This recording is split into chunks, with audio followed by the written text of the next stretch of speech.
Masih semangat? Semangat! Semangat! Nah, Kakak Evi, Kakak Lina mau tanya, ini hari apa ya? Hari Minggu, Kakak Lina. Hari Minggu, kita harus ngapain, Kakak Evi? Hari Minggu itu kita harus beribadah kepada Tuhan, berdoa kepada Tuhan, dan memuji Tuhan. Nah, adik-adik, kita harus memuji Tuhan. Semangat adik-adik. Nah, adik-adik yang ada di rumah, kakak ajak semuanya untuk berdiri. Kita menyanyi bersama-sama dengan satu pujian. Hari ini harinya Tuhan.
Kita mempersiapkan persembahan kita yang terbaik buat Tuhan dengan hati yang gembira.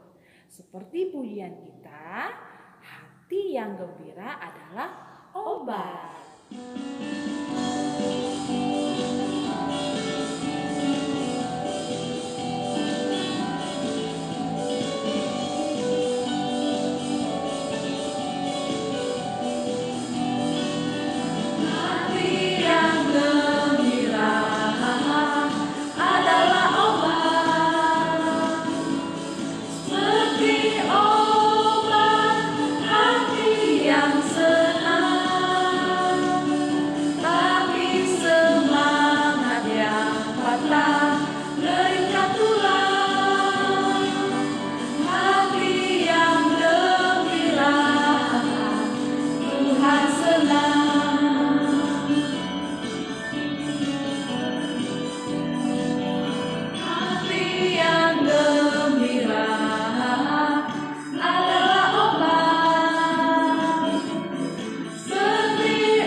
Adik-adik, tiba waktunya kita mau mendengarkan cerita firman Tuhan.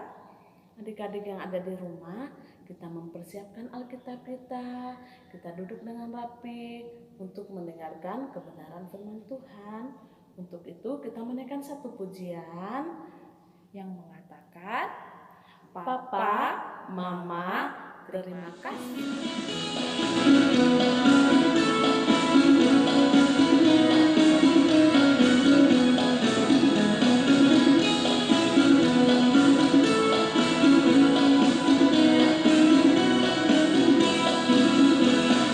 Papa, Mama, terima kasih.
Shalom, selamat pagi adik-adik.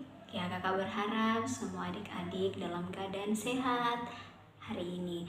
Baik, sebelum kita mendengarkan firman Tuhan, semuanya duduk tenang, kita berdoa ya.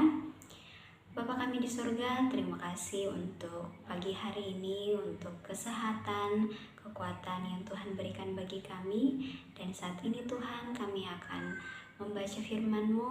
Tuhan tolong kami untuk kami dapat mengerti firman-Mu ini. Di dalam nama Yesus kami berdoa. Amin. Ya. Adik-adik, sekarang kita akan mendengarkan firman Tuhan. Namun sebelum itu kakak mau tanya, apakah adik-adik masih ingat pelajaran kita minggu lalu yang disampaikan oleh Kak Dewi? Nah, minggu lalu kita belajar tentang seorang pemuda yang sangat diberkati Tuhan, yaitu Yakub. Nah, hari ini kita juga belajar tentang Yakub.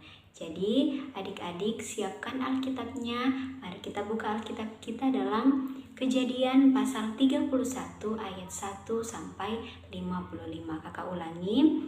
Kejadian pasal 31 ayat 1 sampai 55. Firman Tuhan berbunyi demikian.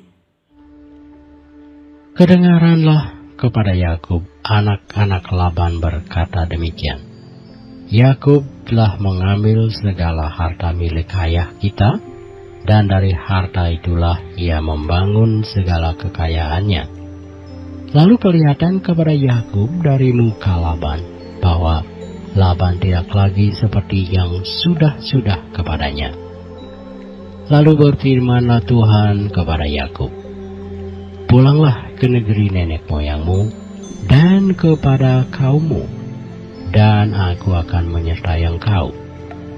Sesudah itu Yakub memanggil Rahel dan Lea untuk datang ke padang, ke tempat kambing domanya. Lalu ia berkata kepada mereka, "Telah kulihat dari muka ayahmu bahwa ia tidak lagi seperti yang sudah-sudah kepadaku, tetapi Allah ayahku menyertai aku.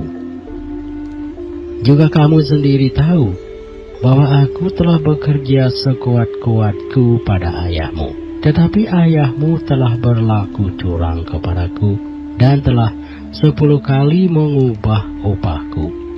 Tetapi Allah tidak membiarkan dia berbuat jahat kepadaku. Apabila ia berkata, 'Yang berbintik-bintiklah akan menjadi upahmu,' maka segala kambing domba itu beroleh anak yang berbintik-bintik. Dan apabila ia berkata, 'Yang bercoreng-corenglah akan menjadi upahmu,' maka segala kambing domba itu beroleh anak yang bercoreng-coreng. Demikianlah Allah mengambil ternak ayahmu dan memberikannya kepadaku.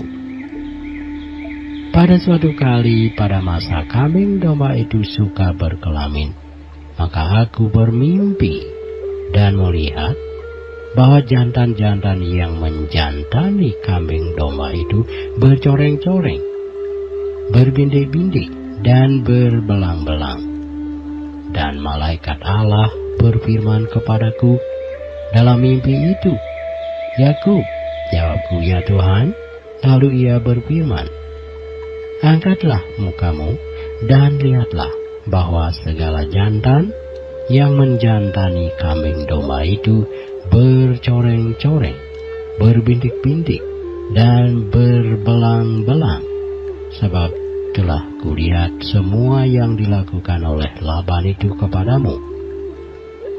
Akulah Allah yang di Betel itu, di mana engkau mengurapi tugu, dan di mana engkau bernasar kepadaku. Maka sekarang bersiaplah engkau, pergilah dari negeri ini, dan pulanglah ke negeri sanak saudaramu."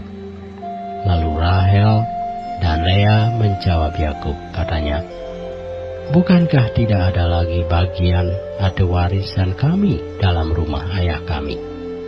Bukankah kami ini dianggapnya sebagai orang asing?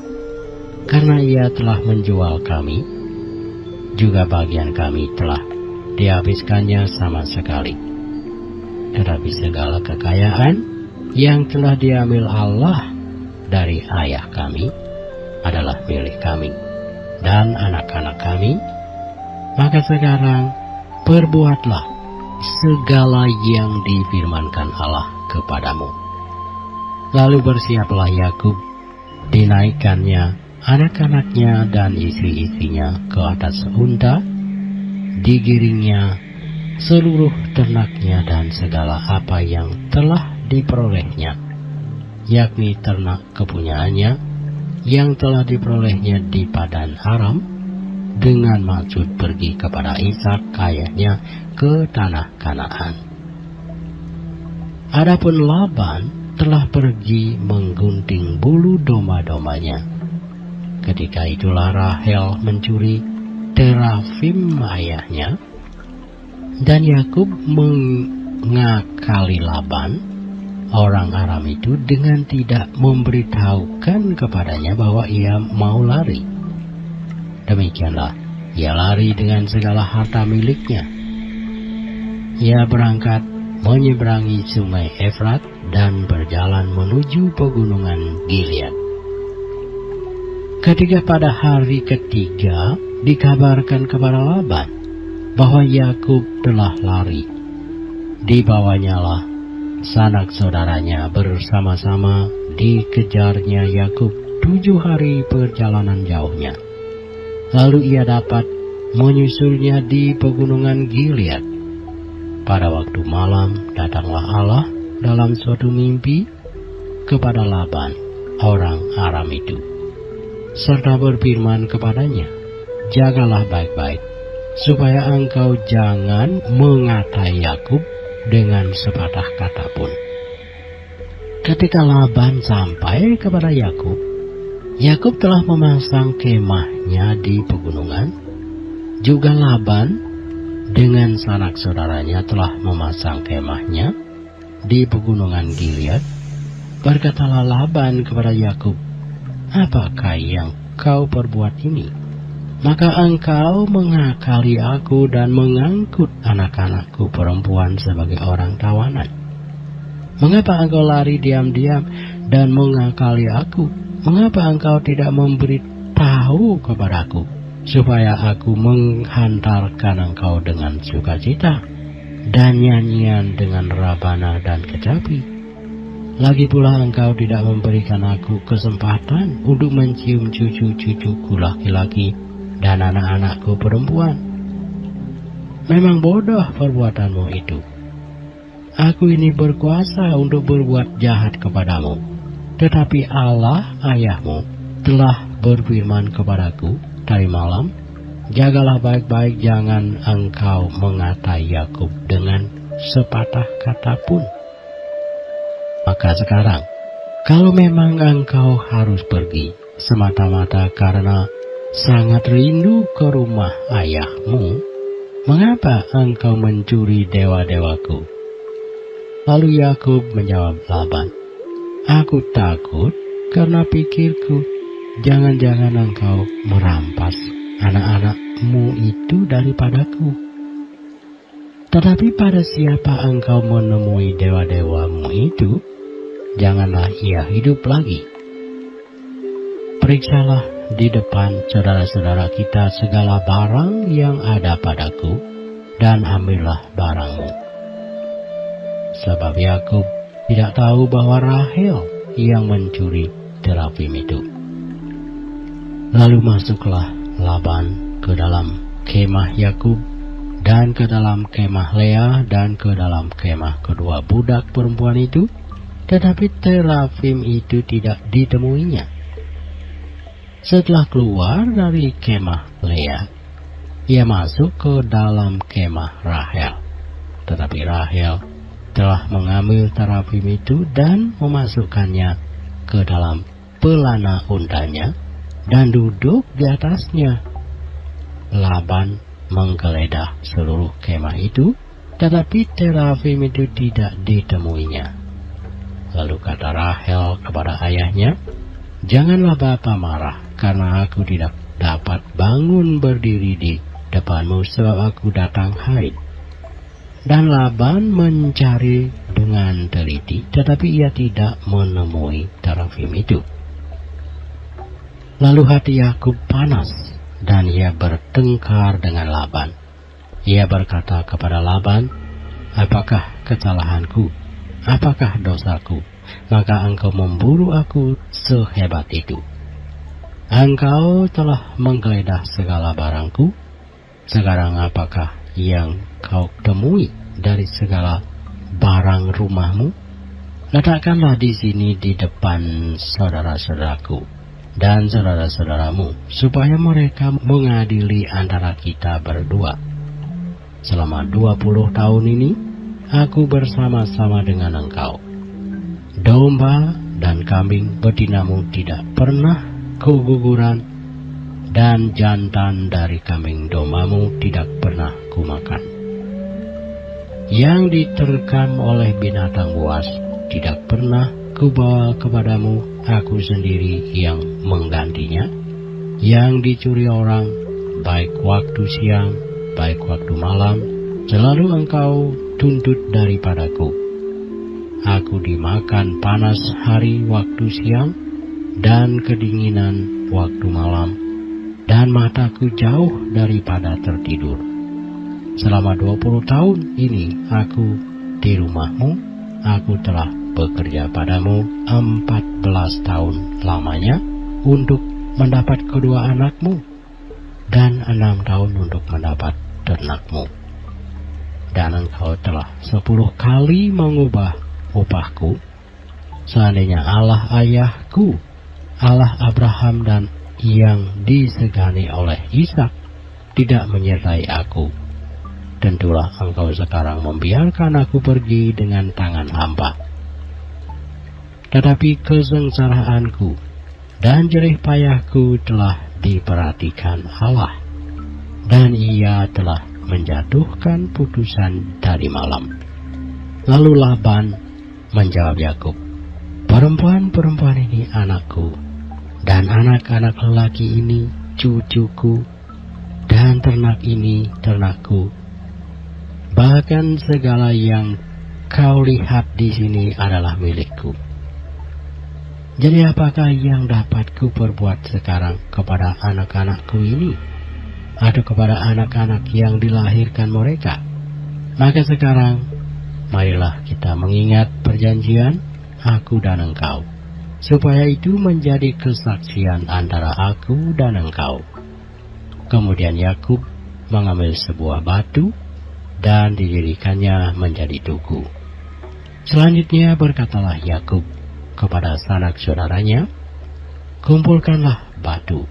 Maka mereka mengambil batu dan membuat timbunan, lalu makanlah mereka di sana di dekat timbunan itu. Laban menamai timbunan batu itu Yegar Sahabduta, tetapi Yakub menamainya Galed. Lalu kata Laban, "Timbunan batu inilah pada hari ini menjadi kesaksian antara aku dan engkau." Itulah sebabnya timbunan itu dinamanya Galed dan juga Mispa, sebab katanya, "Tuhan kiranya berjaga-jaga antara aku dan engkau apabila kita berjauhan. Jika engkau mengaibkan anak-anakku, dan jika engkau mengambil istri lain di samping anak-anakku itu, ingatlah, walaupun tidak ada orang dekat kita, Allah juga yang menjadi saksi antara aku dan engkau." Selanjutnya kata Laban kepada Yakub, "Inilah timbunan batu, dan inilah tugu yang kudirikan antara aku dan engkau. Timbunan batu dan tugu inilah menjadi kesaksian bahwa aku tidak akan melewati timbunan batu ini mendapatkan engkau, dan bahwa engkau pun tidak akan melewati timbunan batu dan tugu ini mendapatkan aku dengan berniat jahat.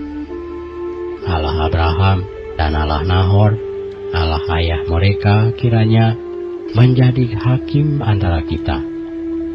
Lalu Yakub bersumpah demi yang disegani oleh Ishak ayahnya, dan Yakub mempersembahkan mengadakan korban sembelihan di gunung itu. Ia mengundang makan anak saudaranya, lalu mereka makan serta bermalam di gunung itu. Keesokan harinya pagi-pagi Laban mencium cucu-cucunya dan anak-anaknya serta memberkati mereka. Kemudian pulanglah Laban kembali ke tempat tinggalnya. Nah, adik-adik, kita sudah mendengarkan cerita firman Tuhan dari Kejadian pasal 31 ayat 1 sampai 55. Adik-adik, kita akan belajar hari ini di bawah satu tema, yaitu Yakub meninggalkan rumah Laban. Nah, minggu lalu seperti yang Kak Dewi jelaskan, kita belajar bagaimana Tuhan menyertai Yakub selama ia di rumah Laban. Bahkan segala yang Yakub kerjakan Tuhan berkati. Nah, mungkin adik-adik bertanya, mengapa sekarang Yakub ingin meninggalkan rumah Laban? Nah, adik-adik, ada dua alasan mengapa Yakub ingin keluar dari rumah Laban. Alasan yang pertama, karena adanya perubahan sikap dari Laban terhadap Yakub. Nah, adik-adik dapat lihat dalam Alkitabnya sendiri dalam ayat yang kelima. Lalu ia berkata kepada mereka, "Telah kulihat dari muka ayahmu bahwa ia tidak lagi seperti yang sudah-sudah kepadaku." Dalam ayat yang ketujuh juga, "Tetapi ayahmu telah berlaku curang kepadaku dan telah 10 kali mengubah upahku." Wah, ternyata ini alasan pertama mengapa Yakub ingin keluar dari rumah Laban. Karena Laban bersikap curang terhadap Yakub. Dan alasan yang kedua mengapa Yakub ingin keluar dari rumah Laban, karena Allah memerintahkan kepada Yakub untuk kembali ke tanah Kanaan. Setelah ia mendengarkan perintah dari Allah, Yakub akhirnya keluar dari rumah Laban secara diam-diam tanpa sepengetahuan Laban. Ia membawa seluruh harta miliknya bersama dengan istrinya dan anak-anaknya. Adik-adik, tidak sampai di situ saja. Ternyata ketika Laban telah mendengar bahwa Yakub telah lari, ia pun akhirnya bergegas bersama-sama dengan sanak saudaranya mengejar Yakub selama 7 hari perjalanan jauhnya. Nah, ketika Laban beristirahat, datanglah Allah dalam suatu mimpi kepada Laban. Lalu Allah berkata kepada Laban, "Jagalah baik-baik supaya engkau jangan mengatai Yakub dengan sepatah kata apapun." Wah, ini menunjukkan bahwa Allah sangat mengasihi Yakub. Dan ketika Laban telah bertemu dengan Yakub, apakah Laban menyakiti Yakub? Tidak. Justru melalui pertemuan antara Yakub dan Laban, mereka membuat perjanjian. Nah, ini menunjukkan dengan perjanjian itu tidak ada lagi benci dan dendam antara Yakub dan Laban. Semua sudah selesai. Melalui kisah ini kita belajar banyak hal, bagaimana Tuhan akan menjaga, Tuhan akan memelihara orang yang takut kepada Tuhan, yang percaya kepada janji-janji Tuhan. Nah, seandainya Allah tidak menyertai Yakub, kemungkinan besar Laban akan melukai Yakub. Tetapi karena Allah mengasihi Yakub, Yakub tidak dibiarkan sama sekali terluka. Jadi adik-adik, apa yang dapat kita pelajari dari pelajaran hari ini? Yang pertama, bahwa orang yang takut akan Tuhan, orang yang percaya akan janji Tuhan akan selalu dijaga dan dilindungi oleh Tuhan. Dan yang kedua, kita harus belajar percaya akan janji Tuhan. Nah, adik-adik, mungkin saat ini adik-adik takut, khawatir karena kondisi, karena corona. Tapi kita harus percaya akan janji Tuhan bahwa Ia akan tetap menyertai kita. Nah, adik-adik, kalau Tuhan sudah menyertai Yakub, pasti Tuhan akan menyertai kita juga. Jadi, adik-adik harus tetap percaya kepada janji Tuhan. Demikian firman Tuhan yang Kakak sampaikan pada pagi hari ini. Tuhan Yesus memberkati. Dan sebagai ayat hafalan untuk adik-adik, buka Alkitabnya dalam kitab Kejadian pasal 28 ayat 15b. Kejadian pasal 28 ayat 15b.